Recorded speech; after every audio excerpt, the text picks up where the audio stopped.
잠언 25장 8절로 12절. 너는 서둘러 나가서 다투지 말라. 마침내 내가 이웃에게서 욕을 보게 될 때에 내가 어찌할 줄을 알지 못할까 두려우니라. 너는 이웃과 다투거든 변론만 하고 남의 은밀한 일은 누설하지 말라.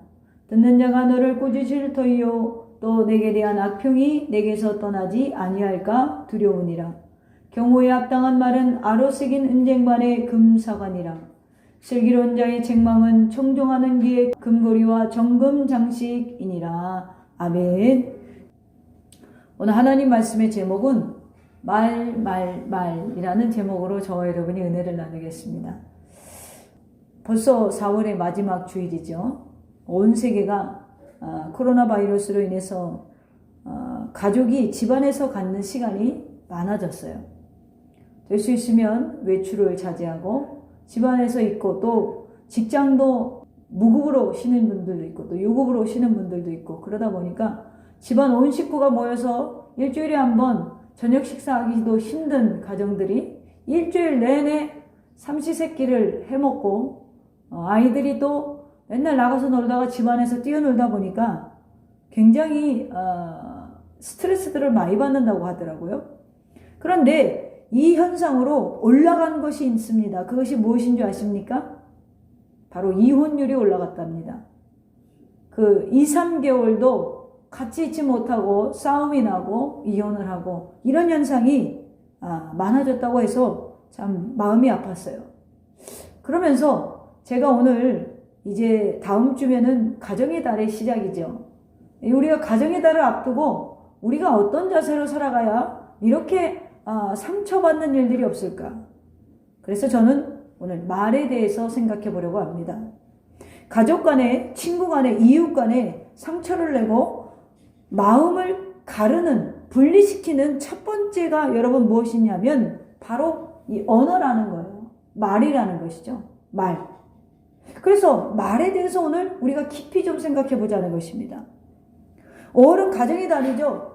우리가 정들이 오고 가고 사랑이 싹트고 선물을 주고받고 정말로 가족과 가족이 여행을 가거나 또 뭐 외식을 하거나 또 뭐 영화를 본다든가 뭐 이런 일들이 많은 그런 사랑이 맺히는 또 어떤 가족은 은혜 있는 가족은 또 짐을 싸서 또 교회 와서 또 철야도 하고요. 뭐 그런 은혜가 있는 5월이 돼야 되는데 지금 보니까 너무 붙어 있다 보니까 스트레스들을 받는 가족이 많다는 거예요. 그래서 저는 오늘 스트레스 받지 말고 오늘 우리의 마음의 언어인 마음이 그대로 표출되는 첫 번째인 이 말에 대해서 우리가 한번 살펴보자. 그러면 우리 생활이 변하지 않을까라는 생각이 듭니다. 우리 생활 속에서 여러분 오늘도 수많은 사람도 우리가 부딪히고 만나고 가지요. 대부분의 스쳐가는 사람들이 있지만 또 이렇게 교회 와서 인사를 주고받고 같이 또 교제하고 이런 사람도 있고요. 또 우리가 그냥 스치는 사람들도 있어요.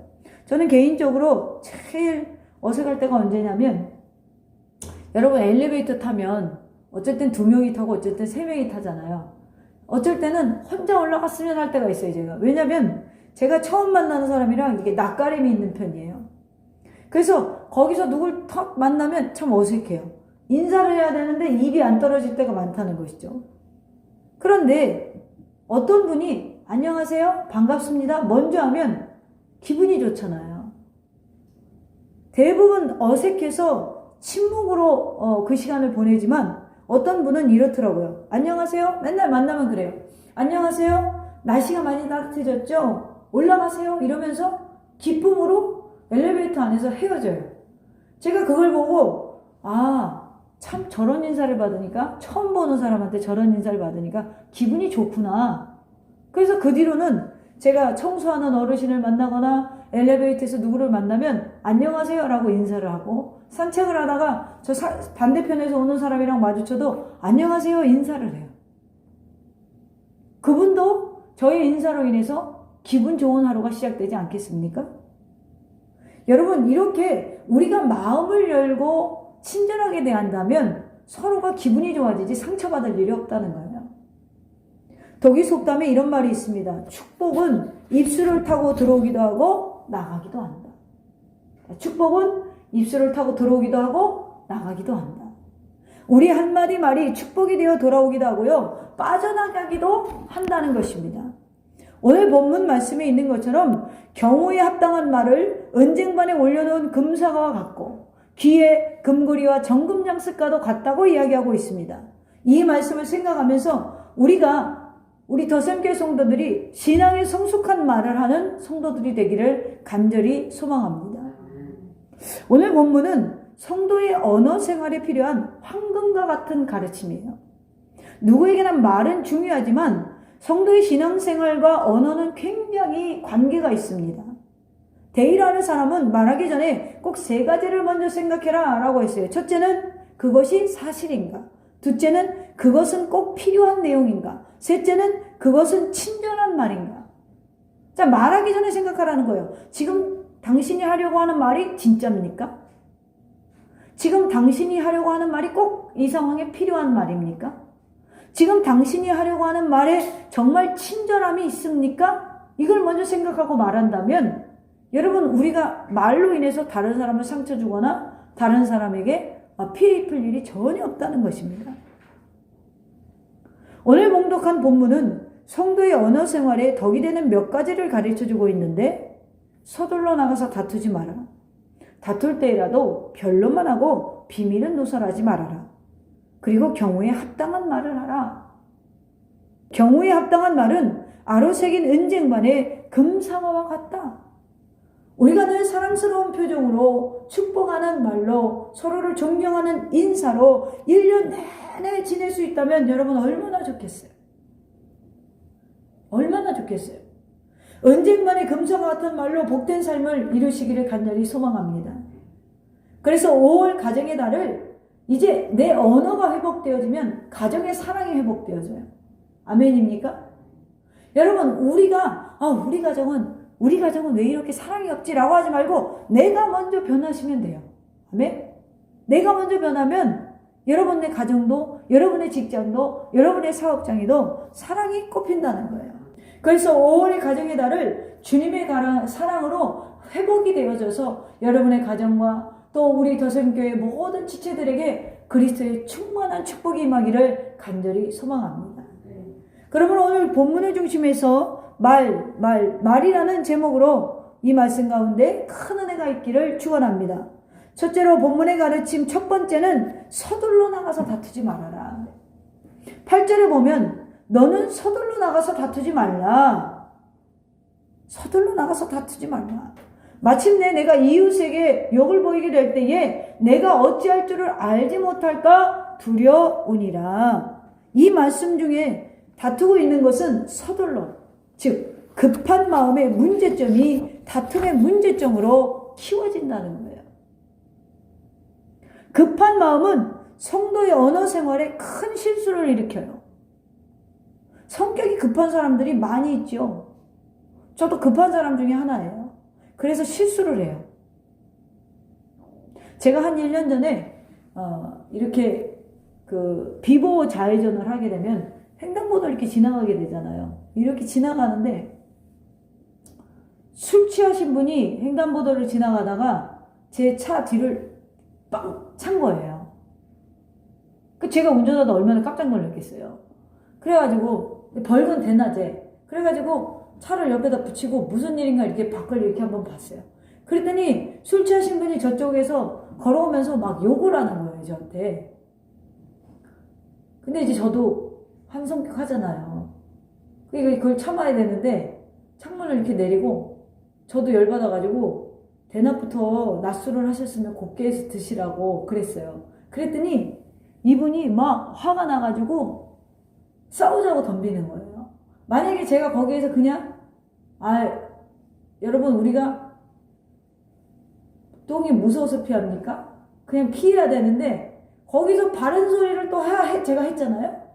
대낮부터 낮술을 먹고 말이야. 그래가지고 이제 상대방이 더 화가 난 거예요. 여러분 술 취한 사람이 제정신이 아니잖아요. 정신병자나 저는 술 취한 사람이랑 똑같다고 생각을 하거든요. 자기 정신이 아니잖아요.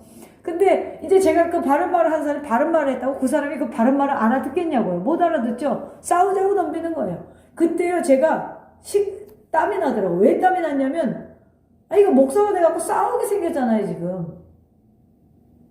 그래서 무턱대고 사과를 하라는 거예요.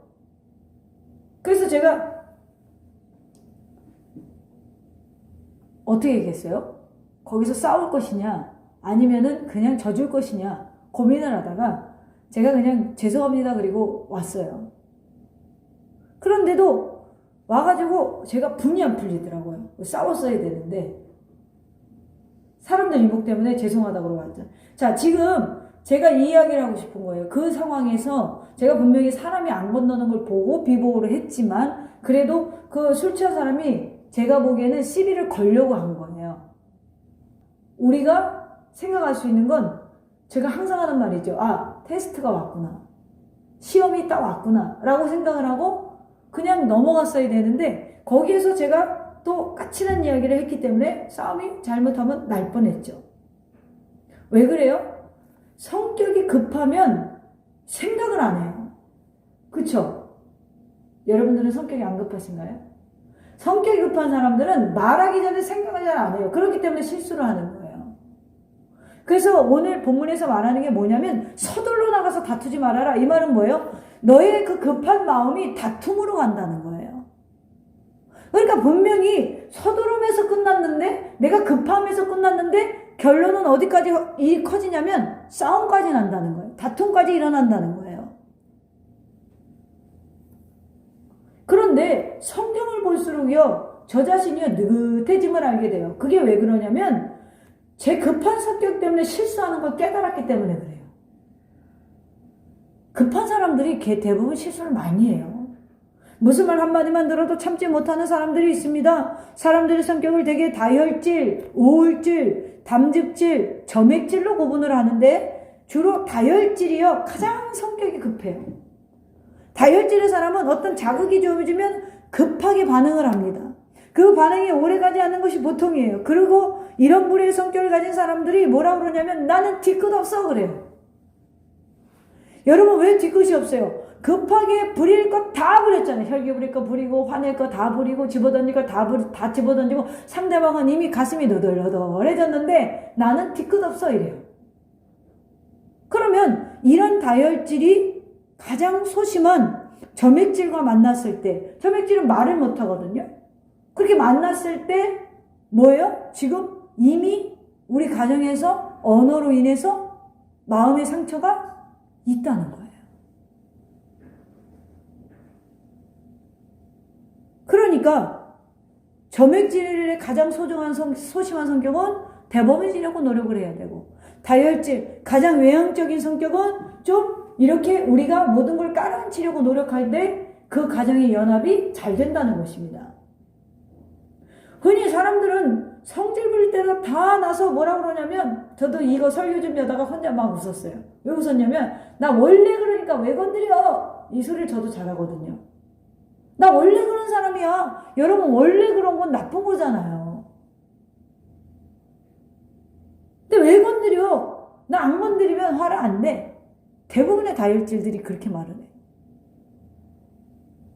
이것은 여러분 우리가 신앙의 훈련을 못 받았을 때는 이렇게 이야기할 수 있어도요, 신앙의 훈련을 받은 사람들은 이런 말은 삼가하셔야 돼요.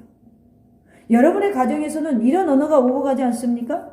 이런 언어가 정말 예수님을 닮은 사람들의 말일까요? 사람들은 훈련을 통해서 자신의 약점을 극복할 수 있어요. 몸이 약한 사람은 운동을 해서 정말 몸의 근육을 키우고 강하게 만들어서 자기를 몸을 강한 사람, 건강한 사람으로 만들 수 있죠. 이와 같이 신앙도 훈련을 통해서 우리가 영적으로 강해질 수 있다는 거예요. 영적으로 강하다는 것은 어떤 거예요? 세상에서 강한 것이 아닙니다. 예수님의 마음을, 예수님을 그만큼 닮아가는 상태. 게으른 사람은 부지런한 계획표를 세우고요, 계획대로 움직이려고 노력을 하면 게으름을 극복할 수 있고요. 1년, 2년 갈수록 자신이 부지런한 사람으로 변해갈 것입니다. 다혈질인 사람은 화가 날 때마다 속으로 찬송을 부르세요. 평화, 평화. 평화의 찬양을 부르세요. 화가 날 때마다 평화의 찬양을 부르세요.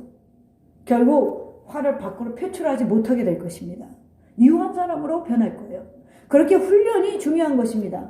부지런히 자신을 신앙으로 훈련시켜서 여러분 급한 마음을 다스려야 돼요. 한국 사람들은 성질 중에 다혈질이 제일 많아요. 급한 사람이 많다는 거예요. 급변하게 감정이 변하는 사람들이 많다는 것입니다. 그러므로 오늘 성경이 말하는 너는 서둘러 나가서 다투지 말라. 분쟁을 일으키는 급한 마음을 절제할 줄 아는 저와 여러분 되기를 소망합니다. 우리가 생각해 보면은요, 지금 화가 나고 힘든 일 중에서 조금만 내가 신중하면 피할 수 있는 다툼들이 되게 많아요. 조금만 내가 한 발 양보하면 마음 상하지 않은 일들이 굉장히 많아요. 근데 대부분 내 의견을 급하게 이야기하다 보니까 물론 그것이 맞을 때에도 상대방의 성격이 다르면 상처를 받더라고요. 내가 바른 이야기를 하고 있어도 상대방이 그것을 못 받아들이는 성격이면 상처를 받더라고요. 이게 훈장할 노릇이긴 한데 그래도 우리가 평강을 위해서 조금만 상대방의 입장을 이해하려고 한다면 다투지 않고도 얼마든지 우리가 이야기할 수 있습니다. 다툼이 능사가 아니에요. 다툼이 모든 문제 해결일 수 없어요. 큰 소리 치면 이기는 세상은 좋은 세상이 아니에요. 성도 여러분, 오늘 성경의 가르침대로 다툼의 언어를 피하시기를 바랍니다. 다툼의 언어로 평화를 이룩할 수 없어요. 즉 급한 성격을 좀 느긋하게 만들자는 것입니다. 당장은 내가 큰 소리 쳐서 승리하는 것 같지만 여러분 우리 마음이 편치 않잖아요. 본문의 말씀처럼 나중에 생각하면 얼마나 창피한지 몰라요. 오늘 8절 하반에 뭐라고 합니까? 내가 이웃에게 욕을 보게 될 때에 내가 어찌할 줄을 알지 못할까 두려우니라. 내 실수로 말미암아 내가 오히려 이 당황스럽고 창피한 일을 당하게 된다는 것입니다. 예전에 부흥 강사님들이 많이 하던 이야기가 있어요. 목사님이 승용차를 가지고 나갔는데 또 교회 집사는 버스 운전사라서 가지고 나갔는데 운전을 하고 나가는데 이분들이 사고가 난 거예요. 근데 이제 이 목사님이 대형교회 목사님이다 보니까 본인 교회 집사인지를 모르고 내려가지고 야 네가 버스 운전사면 다야? 버스면 이렇게 먼저 추월해도 되는 거야? 그러고 싸움이 났단 말이에요.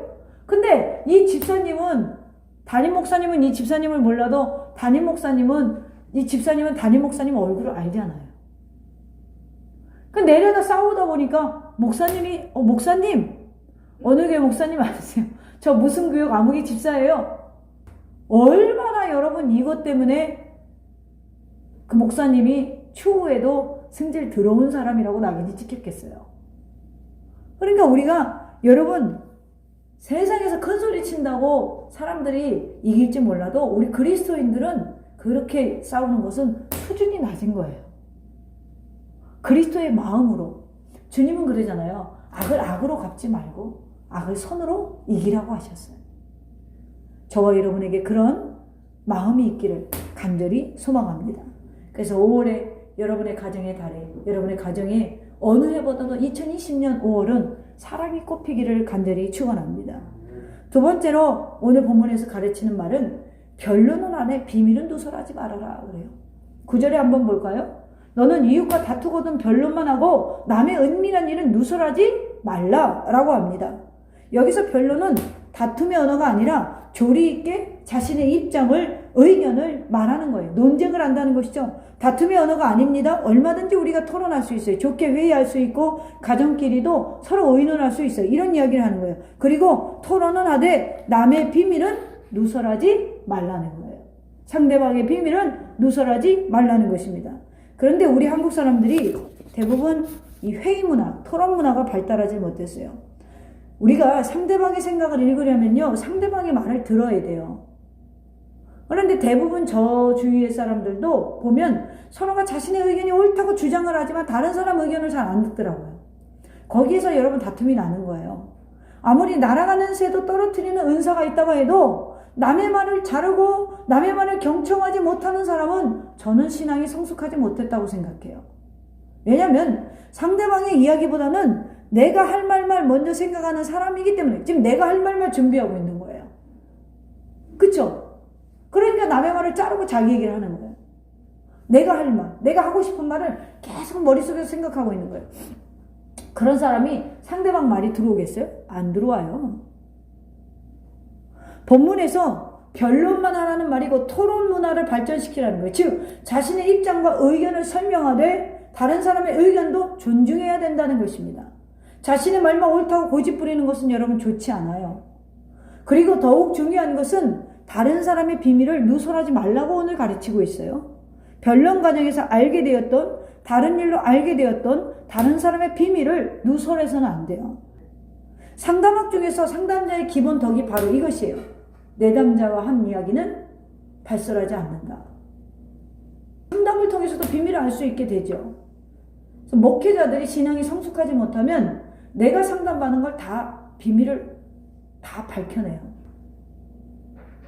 그런데 목회자들도 신앙이 성숙하신 분들은 상담한 내용을 이야기하지 않아요. 우리가 말이라는 것은 여러분 굉장히 무서운 거예요. 무서운 거예요. 제가 어제도 충격을 받았어요. 뭐 문안이라면 문안이고 신방이라면 신방을 다녀왔는데 아프신 분한테 당신 사명이 끝났어요. 이렇게 누가 얘기를 했다는 거예요. 정말 내가 화가 나더라고요. 사람이 할 말이 있고 안 할 말이 있어요. 이 할 말을 절제하지 못하고 해야 될 말, 안 해야 되는 말을 분별하지 못하는 사람이 정말 저는 그분이 은사가 있는지 의심스러웠어요. 여러분, 제가 항상 하는 이야기지만 사명이 끝나면 목숨도 끝나요. 우리 여러분 기독교 정신이에요. 내가 하나님께로부터 부름받고 내가 나아가서 하나님의 부름을 받은 목적은 첫 번째는 우리 주님을 닮아가는 성화의 길을 가기 위해서이지만 두 번째는 사명을 감당하기 위해서 우리를 부르셨어요. 사명을 주시기 위해서. 그렇기 때문에 대부분 그리스도인들은 사명을 지면서 나갈 때 더 성화돼요. 왜 그러냐면 하나님의 일을 하면서 그 안에서 받는 연단과 훈련을 통해서 많은 성화를 이루어간다는 거예요. 개인이 여러분 성화된다는 거 쉽지 않아요. 내가 혼자 가서 혼자 가가지고 내가 뭐 금식을 하고 내가 뭘 해서 이렇게 해서 성화됐을 때 사람이랑 부딪혔을 때 성격 그대로 나오죠. 근데 우리가 사명을 감당하다 보면은 굉장히 우리 인격이 성숙해지는 것을 세월이 지나면서 배울 수가 있어요. 여러분, 우리가 지금 우리에게 필요한다는 건 뭐예요? 말을, 우리가 어떤 내용을, 비밀을 지킬 수 있는 저와 여러분이 되어야 된다는 것이죠. 나를 믿고 한 말을 여기저기 한다면 신실한 그리스도인이 아니에요. 비밀을 지켜줄 때 계속 믿고 다른 문제도 상담하고 기도를 부탁할 수 있습니다. 그런데 사람들이 비밀 이야기를 들으면서 이야기하고 싶어서 못 견디고 알고 싶어서 못 견뎌요. 이런 호기심은 버려야 돼요. 입이 비밀 안 털어놓으면 입이 근질근질하죠. 오죽하면 우리나라 말에 이런 말이 있어요. 임금님 귀는 당나귀. 임금님의 귀가 당나귀라는 사실을 한 이발사가 그것을 발설하더니 죽임을 당할 수 있고 그냥 있지는 미칠 것 같아서 산에 올라가서 구멍에나 대고 임금님 귀는 당나귀 귀 수없이 외치고 내려왔다는 이야기입니다. 오죽 힘들었으면 그랬겠냐마는 아무리 힘들어도 우리가 속에 묻어두을 줄 아는 성숙함이 있어야 돼요. 묻어두려면 여러분 평생을 묻어두세요. 세상에서 가장 치사한 싸움이 어떤 건지 아세요, 여러분? 지금 이 문제 갖고 싸움이 났는데 과거를 끄집어 오는 사람들이 있어요. 예를 들면 부부간에 이런 게 있죠, 사소하게. 당신 여기가 세탁기야? 싱크대 밑에다 양말을 두게? 여기가 세탁기냐고? 언제까지 참아야 돼? 그러면은 상대방이 그래 미안해 이러면 여기서 싸움이 안 나거든요. 근데 이렇게 해야죠. 너는 안 그랬어? 너는 깨끗하냐? 이게 뭐예요? 지금 상대방이 과거에 했던 잘못을 현재로 가지고 오는 거예요. 그러면 서로 그렇죠. 그럼 또 얘기 나오는 거예요. 뭐 10년 전, 20년 전 얘기 계속 나오는 거예요. 여러분, 이게 굉장히 치사한 싸움이에요. 현재 잘못으로 싸우는데 과거를 가지고 오는 것. 중보기도라는 책에 이런 말이 있습니다. 남의 단점을 가십거리로 만들지 말고 기도의 제목으로 삼으라. 아멘. 남의 단점을 가십거리로 만들지 말고 기도의 제목으로 삼으라. 비밀도 마찬가지예요. 남의 비밀을 가십거리로 만들지 말고 오히려 중보의 기도로 제목으로 삼을 수 있는 덕이 있는 저와 여러분이 되기를 간절히 축원합니다. 마지막으로 세 번째로 오늘 본문에서 가르치는 것은 경우에 합당한 말을 해라. 11절에 보니까 뭐라고 합니까? 경우에 합당한 말은 아로새긴 은쟁반의 금사관이라. 경우에 합당한 말을 찬양하고 있어요. 때에 맞는 말을 하는 것이 지혜로운 말입니다. 옛날 어느 작은 시골 천주교의 주일 미사에서 신부를 보자 하던 한 소년이 실수를 하여서 성찬에 사용하는 포도주를 엎었대요. 신부는 즉시 소년의 뺨을 때리고 소리쳤답니다. 어서 물러가고 다시는 제단 앞에 나오지 마라. 그랬는데 이 소년이 장성해서 공산주의의 대지도자인 유고의 티토 대통령이 되었습니다. 그런데 다른 천주교에서도 비슷한 일이 있었어요. 주일 미사를 돕고 있던 소년이 실수로 성찬에 쓸 포도주 그릇을 떨어뜨렸을 때 신부는 곧 뭐예요? 내가 앞으로 신부가 될 것 같구나 라고 칭찬을 해줬다는 거예요. 오히려 잘못했는데 너가 훌륭한 신부가 될 것 같구나 라고 이야기했다는 거예요. 그래서 그 소년은 성장해서 유명한 대주교 훌톤 신이 되었습니다. 티토 대통령은 신부님의 말대로 제단에 물러가 하나님을 비웃는 공산주의자가 되었고 신 소년은 신부님의 말대로 귀한 하나님의 일꾼이 되었습니다. 성경에 말에 실수가 없는 사람이 온전한 사람이라고 이야기합니다. 제가 가끔 신앙의 성숙이란 무엇일까 깊이 생각하고 묵상해보면 결론은 예수님은 말에 실수가 없던 분이었다는 거예요. 정말 신앙이 성숙하다는 것은 예수님의 닮은 사람이라는 것은 어떤 상황 속에서도 예수님이라면 이라는 걸 먼저 생각하고 말에 실수가 없는 사람을 말합니다. 우리의 삶은 많은 실수와 잘못이 이 언어, 즉 말과 관련이 있음을 우리가 지금까지 배워왔습니다. 한마디 잘해서 천년빚을 갚기도 하고 한마디 잘못해서 평생 원수가 되기도 합니다. 물론 우리가 아무리 말을 잘해도 온전하지는 못해요. 그러나 말이 일상생활에서 얼마나 중요한 위치에 있는지 오늘 말씀을 통해서 우리가 배울 수 있습니다. 어떤 사람이 대저택의 주인에게 심부름을 갔다고 합니다. 그 주인은 심술궂고 구두쇠인데다가 괴팍하기로 소문난 사람이에요. 심부름꾼은 괴짜의 기분을 좋게 해서 심부름의 목적을 달성하고자 엎쭉 엎드려서 큰절부터 합니다. 아이고 내게 이럴 필요가 없네. 주인이 기분이 은근히 좋은 거예요. 용건이나 말하게 나는 바쁘니까 말이야. 그랬더니 그러면 급한 일을 다 보고 오십시오. 저는 여기서 기다리겠습니다. 이 괴팍한 주인은 겸손한 심부름꾼의 태도가 꽤 마음에 든 거예요. 얼마나 기다릴 수 있지? 선생님이 일을 다 마치고 올 때까지 나는 기다리겠습니다. 제가 기다리겠습니다. 자네 마음대로 자네 심부름 보낸 사람 바쁘지 않은가? 몇 시까지 돌아오라는 이야기는 없었습니다. 다만 저는 선생님의 도장을 받아본 가기만 합니다. 주인은 잠시 생각하다가 흔쾌히 말합니다. 그런데 자네 내 밑에 와서 일할 생각 없나? 마음에 드는 거예요. 소문대로 알겠지만 내가 좀 괴팍하고 고약한데 내가 자네가 마음에 드니 내 곁에서 일을 좀 해보지 않겠나? 심부름꾼이 말합니다.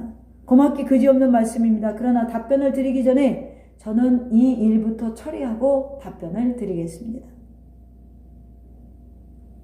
그런데 그 대답도 이 주인이 굉장히 마음에 드는 거예요. 그럼 그렇게 하게 내가 오면 비서가 아니라 내 양자로 자네를 삼고 싶네. 사랑하는 성도 여러분, 지혜로운 말로 이 사람은 심부름꾼에서 부잣집 양자가 되었습니다. 여러분, 이렇게 지혜로운 말은 성경에서도 양약과 같아서 분노를 씻어내고 불안을 밀어내며 구두쇠의 마음도 녹이고 안 되는 일도 되게 만든다는 것입니다. 지혜로운 사람은 혀를 통해서 경우에 합당한 말을 합니다. 절제된 언어는 인격과 포미를 고양시키고 상대방의 기분을 좋게 합니다. 오늘 우리에게 필요한 것은 이 절제 말이라는 것입니다. 오늘 우리 가정에 필요한 것은 이 사랑의 말이라는 것입니다. 덕이 있는 말. 그것으로 여러분 5월 여러분의 가정을 세울 수 있기를 간절히 소망합니다. 어느 과학자가 말하기를 뇌세포의 98%가 말의 지배를 받고 있다고 했습니다. 여러분, 잠언 18장 20절에 사람은 입에서 나오는 열매로 말미암아 배부르게 되나니 곧 그의 입술에서 나는 것으로 말미암아 만족하게 되느니라. 죽고 사는 것이 혀의 힘에 달렸나니 혀를 쓰기 좋아하는 자는 혀의 열매를 먹으리라 라고 했습니다. 또 베드로전서 3장 10절에도 그러므로 생명을 사랑하고 좋은 날 보기를 원하는 자는 혀를 금하여 악한 말을 그치며 그 입술로 거짓을 말하지 말고 악에서 떠나 선을 행하고 화평을 구하여 그것을 따르라 라고 했습니다. 이처럼 성도의 언어 생활에는 지혜가 필요합니다. 지난 금요일부터 우리 주님께서 우리 교회 말에 대해서 이야기를 하고 계십니다. 아마도 우리 안에 불평이 많았나 봅니다. 아마도 우리의 언어에 부정적인 이야기가 많았나 봅니다. 아마도 우리의 삶에 말의 능력을 잃었나 봅니다. 사랑하는 성도 여러분, 이제 깊이 생각하고 경우에 합당한 말로, 경우에 합당한 말은 은쟁반의 금사와 같은 능력을 소유하시기를 바랍니다. 불평의 말 대신에 감사의 말을 하고 여러분 감사가 더욱 넘치는 그런 능력의 삶을 회복하시기를 바랍니다. 저주의 말 대신에 축복의 말을 하고 자신에게도 복이 되는 능력의 삶을 살아가시기를 바랍니다. 비판의 말 대신에 칭찬의 말을 하고 그러면 칭찬이 자신에게도 돌아오는 그런 능력의 삶을 살아가시기를 축원합니다. 의심의 말 대신에 믿음의 말을 하여 여러분의 부정적인 생각이 바뀌어지고 초긍정적인 예수 그리스도를 닮아 어떤 일에도 불가능이 없는 그러한 능력의 삶을 살아가시기를 바랍니다. 이제 주님의 사람답게 여러분 긍정의 말, 하나님의 축복의 말, 여러분 절제하는 말, 서둘러 다툼을 일으키지 않는 여러분 그리스도 안에서 절제된 삶을 살아갈 수 있는, 그래서 여러분의 가정과 여러분의 직장과 사업장을 세우고 여러분 도성교회를 세우는 영적인 은혜가 있기를 이 시간 주님의 이름으로 축원합니다.